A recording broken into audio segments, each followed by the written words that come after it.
MCCren historia musikaren bitartez jasoa. Horixe da hitz gutxitan kooperatiba Gipuzkoarraren proiektua eta horixe da une honetan Oñatin egiten ari den kontzertua langile eta euren familiei eskeinea Leire Lasa. Bai, Mondragon korporazioak bere ibilbidea 60 urtetako historia sinfonia batean laburbildu nahi izan du eta une honetan ikusten duzu hemen Oñatiko elizan aurkezten ari direla.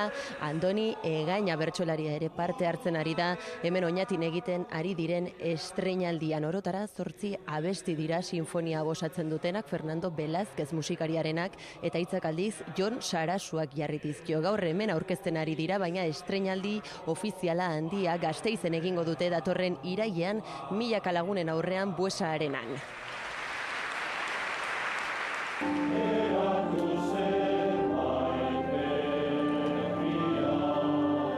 Kooperatiben mugimenduaren sorrerak Euskadin soinu hau du. Lana antolatzeko modu honek bere argi eta ilunak izan ditu. Humanity at Music proiektuak guztiez hitz egiten digu, urte txarrez ere bai.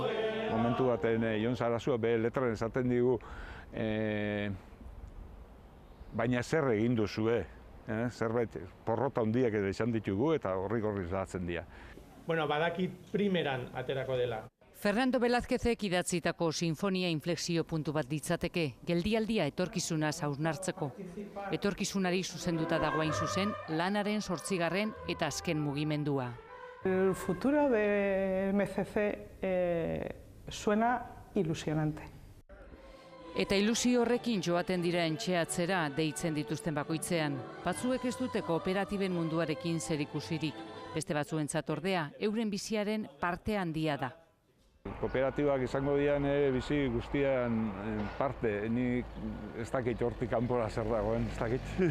53 urteren ostean Gerardo joan den astean jubilatu zen. Martari oraindik urte batzu geratzen zaizkio. Lehena eta oraina dira, oraingoan proiektu honek elkartu ditu. Ikuskizuna hainbat herritan eta parte hartzaile ezberdinekin interpretatu ondoren emanaldi handia irailaren 14an izango da, Gasteizeko Buesa Arenan. Gerardo, Marta eta 100 voluntario berriro batuko dira Mondragon korporazioaren sinfonia interpretatzeko.